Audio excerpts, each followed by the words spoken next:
एका स्त्रीला, एका लहान मुलीला तिच्या आईच्या गर्भातच मारून टाकलं जायचं, तिच्या जन्मा अगोदरच तिचं बालपण हिरून घेतलं जायचं, तेव्हा आपल्याला कोण अधिकार द्यायचा त्या उमरती कढीला तोडायचा आणि लहान मुलापासून नष्ट करायचा? तेव्हा ती उमरती कढी, तो लहान जीव तिच्या आईला बोलायचा, अगं पुरुष वाचं, हे स्त्रियांचं लपलेलं जग उघड्या अश्रू नयनांनी पाहायचंय.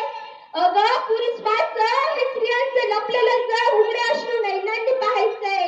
काळजाचा पडदा रडू नको आई, अगं काळजाचा पडदा रडू नको आई, आता मला जगायचंय, आता मला जगायचंय.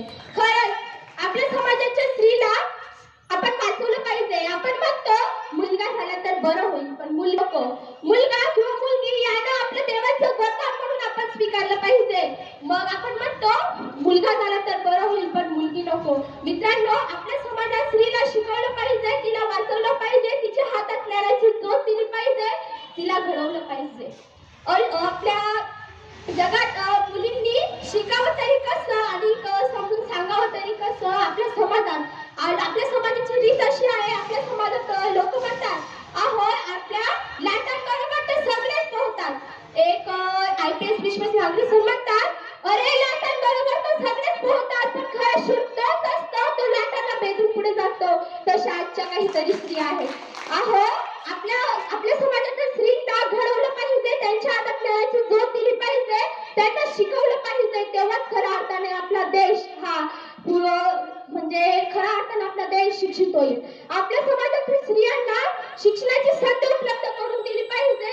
आणि अशा या जगात IPS विश्वास नागरिक सर म्हणतात, म्हणजे स्त्रियांच्या बाबतीत आहे, आपल्या समाजात चूक कोणाची का असला तोच मात्र स्त्रीलाच दिला जातो. तिने काही योग्य केले तरी आणि अयोग्य केले तरी. पण आमच्यासारख्या मुलींनी या जगात जगावं तरी कसं? या जगात IPS विश्वास नागरिक सर म्हणतात, हे जग फार विचित्र आहे, याच्याकडे लक्ष देऊ नका, हे नेहमी पुढे जाणाऱ्यावर जळते आणि मागे राहणाऱ्याविषयी किडा करत असते. अशा या जगात आमच्यासारख्या पोरींनी जगावं तरी कसं? मस्त मनमोकळेपणाने जगले की म्हणतात पोरीला घरचं बंधन नाही, शांत गंभीरपणे वागले की म्हणतात पोरीमध्ये फेश करायची हिंमत नाही, आणि लग्नाला उशीर झाला की म्हणतात पोरीच्या ठिकाणी खोट असेल. हो, पोरीच्या ठिकाणी खोट असेल. लवकर लग्न केलं की म्हणतात एखादं लफडं लपवायचं असेल. हो, एखादं लफडं लपवायचं असेल. पण अशा या जगात आमच्यासारख्या पोरींनी जगावं तरी कसं? निरपराध बंधवीला घाबरून मरावं तरी कसं? अशा या जगात आमच्यासारख्या पोरींनी जगावं तर झाशीच्या राणीसारखं आणि मरायचं पण तर झाशीच्या राणीसारखं. आणि आपल्या समाजातील स्त्रियांना शिक्षणाची संधी उपलब्ध करून दिली पाहिजे. अहो, तुम्हाला तरी वाटतं का की आपल्या देशात स्त्री पुरुष समानता आहे? वाटतं कोणाला? वाटतं तुम्हाला मॅडम? मला तर नाही वाटत की आपल्या जगात स्त्री पुरुष समानता आहे. अहो, काय कामाचं आपलं हे जग, आपला समाज. ती 3 वर्षाची मुलगी, ती 3 वर्षाची चिमुकली, आणि तीच मुलगी म्हणजे ती डॉक्टरीन, ती म्हणजे डॉक्टरीन होती, तिच्यावर अत्याचार झाला. ती 3 वर्षाची मुलगीवर अत्याचार झाला. मला तर नाही वाटत की आपल्या देशात स्त्री पुरुष समानता आहे असं. आणि एवढं बोलून मी माझे 2 शब्द संपवते आणि शेवटी मी एवढंच बोलेन, सूर्य कोणाला झाकत नाही, सह्याद्री कोणाला वाकवत नाही. सूर्य कोणाला झाकत नाही, सह्याद्री कोणाला वाकवत नाही. सावित्रीच्या लेखी आम्ही, आम्हाला रोखण्याची कोणाची ताकद नाही. सावित्रीच्या लेखी आम्ही, आम्हाला रोखण्याची कोणाची ताकद नाही. एवढं बोलून मी या व्यासपीठाची रजा घेते आणि धन्यवाद. जय हिंद, जय महाराष्ट्र. साधा सुद्धा माणूस नाही तर या जगाला उजाळा एकच काळजी सूर्याच आहे. अहो, तुम्हाला माहित आहे का, त्या काळी बायांना उंबरठा ओलांडण्याची पद्धत न होती. बायांसाठी कसं, आपण बरं, आपलं घर बरं आणि घरातील माणसं बरे. स्त्री पुरुष उच्च नीचाचा लई भेदभाव होता. पण यावर एकच उपाय होता, ते म्हणजे शिक्षण. शिक्षणाचा ध्यास हा एकच विचार ज्योतिरावांच्या मनात होता.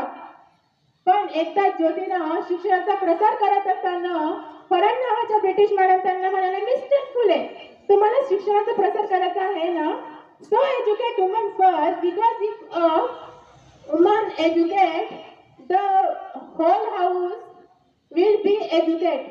पण तुम्ही माणसं वुमनला घराच्या बाहेर पडू देत नाही. स्टॉबन मिस्टर फुले झालं. आणि ते घरी आले की माझ्याकडे पाटी आणि पेन्सिल घेऊन, आणि मला म्हणाले, सावित्री, आजपासून मी तुला शिकवणार.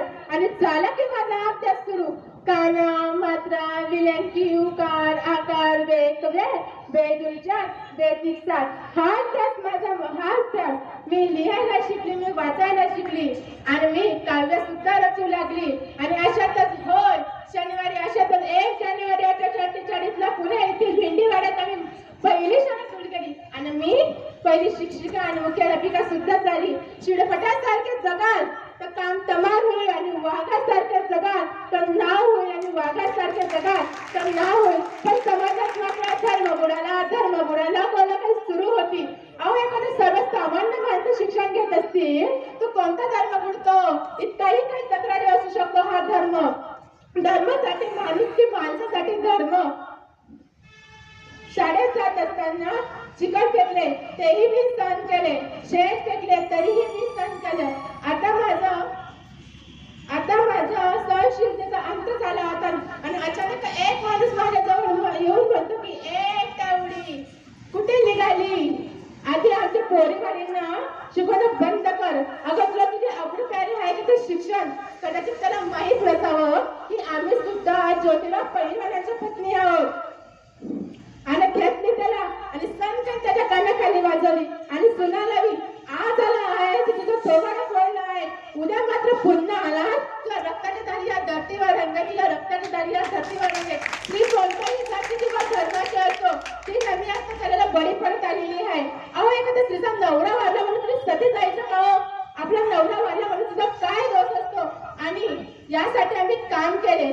त्या काळी सतीप्रथा सुरू होती आणि त्यावर आम्ही आवाज उठवला की सतीप्रथा बंद करा. त्यानंतर आम्ही विधवा महिला काशीबाईच्या मुलाला म्हणजे यशवंताला आम्ही दत्तक घेतलं आणि त्याला तुरु पाहुण्याला सांगत पूर्णच जायचं त्याला वाढवलं, मोठं केलं आणि त्याला डॉक्टरही बनवलं. आणि अशातच पुण्यात प्लेगची साथ पसरली होती आणि तेव्हा मी यशवंताला सांगितलं की यशवंता आपल्याला हॉस्पिटल उभारायचं आहे. यशवंताने हॉस्पिटल उभारलं आणि या सर्व रुग्णांचा आम्ही उपचारही केला. त्यानंतर कधी ना कधी तो मलाही होणार होता. पण मुळीच आम्ही जगालो आहे त्या समाजासाठीच ना. मरण प्रत्येक करायला लागला तर मरण तुझे स्वागत आहे. आणि सावित्रीची मी सावित्रीबाई झाली, सावित्रीबाईची मी सावित्रीबाई ही झाली. आणि बघता बघता आमच्या हातात शाळा झाली. सतीप्रथेवर आम्ही मार्ग केला कारण आनंदाला तो आया बहिणीला शिकवण्याचा. म्हणून म्हणते मी विद्या विना मती गेली, मती विना नीती गेली, नीती विना गती गेली, गती विना वित्त गेले, वित्त विना श्रुत कचले. इतका अनर्थ एका अविद्येने केला, इतका अनर्थ एका अविद्येने केला. म्हणून मुलींना वाचवा, मुलींना शिकवा आणि या देशाची साक्षरता वाढवा. कारण मुलगा शिकला तो एकटा शहाणा होतो आणि मुली शिकला तर संपूर्ण घराला शहाणा करते. म्हणून मुलींना शिकवा आणि